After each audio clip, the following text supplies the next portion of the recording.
Hi, and welcome to Chat Central. Today we're going to be talking to an Oscar-nominated filmmaker who is always known for pushing the boundaries and making the unconventional movies. She has also explored the various cultural complex issues and has left the audience intrigued and inspired. She's here in Vancouver with us to promote her latest movie, Deepa Boys, at the Vancouver International Film Festival. Please welcome the very talented Deepa Mehta. Hi Deepa, welcome to Chat Central.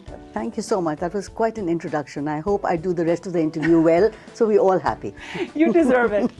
So Deepa, Boys, there was a screening last night and there was some incredible response. And first of all, I do want to start by congratulating you on the effort of making such a movie. What do you have to say about it?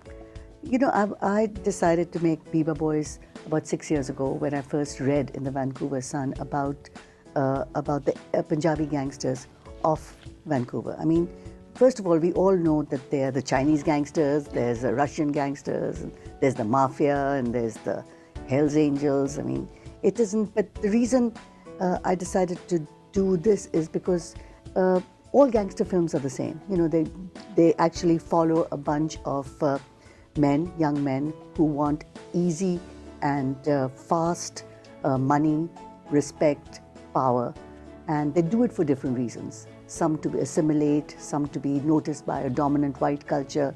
But the reason I wanted to do it about the Punjabi gangsters is because I'm a Punjabi myself. I was born in Amritsar, and it's a culture that I know. So it's much easier for me to do a film on them than, say, on the triads or the Chinese gangsters, because I actually do know I know the culture. Yeah. And it was, and then of course it's always about the story.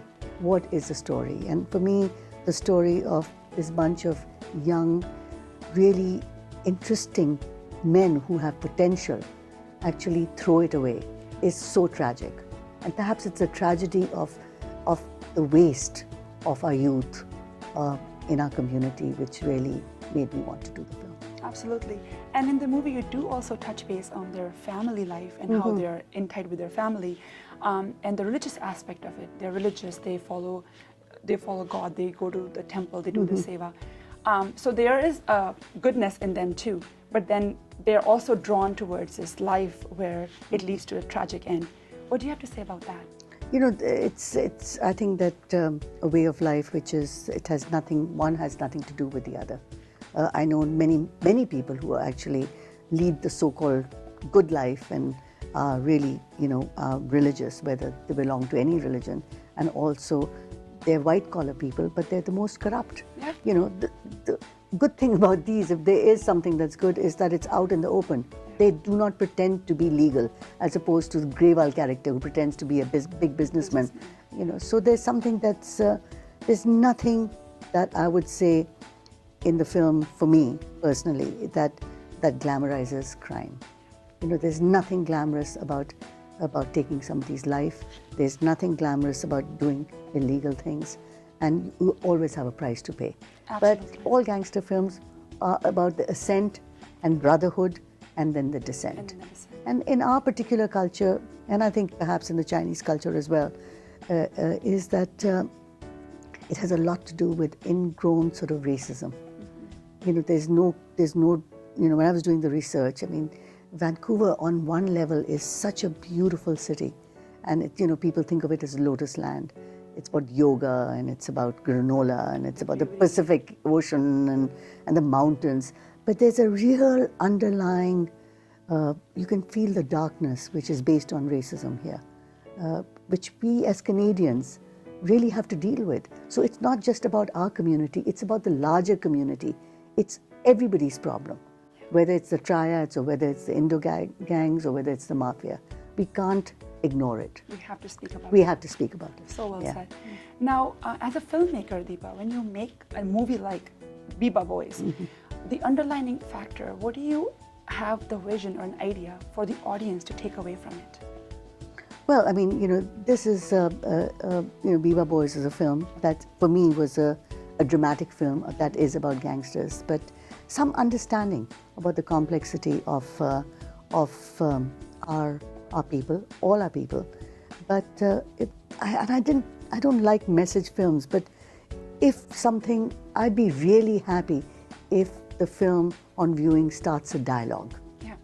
That we can, I don't think films can change anything, but I think they can definitely, if the youth see it, and if the cops see it, or if the families see it, and if the other larger community sees it and realizes that we all have to are in it together, it would be wonderful. And on a simplistic level, crime doesn't pay, I guess, is what the message is. Absolutely, absolutely. And then, of course, it does lead to a plot, like you mentioned. There's an accident, there's a descent, where it is the most anticipated end. You know that what's going to happen if you choose the lifestyle. So the youth and the families and the people, they do have to realize that if they choose a lifestyle like this, then that's what it's going to happen. Yeah, it's not, the chances are that it's not going to end well. Yeah. And the film, I mean, I wish if there's anything, it's dedicated to the grieving mothers and the orphans.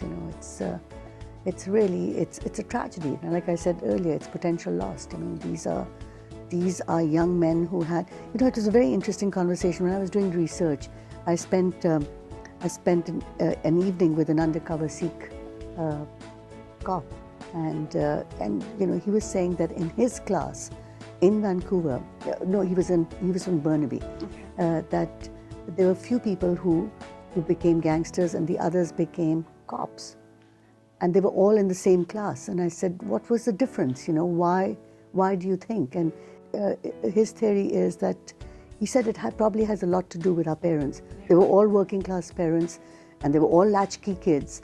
But he said his parents absolutely insisted that after school, when he was about 13 or 14, that he had some extracurricular sports activities.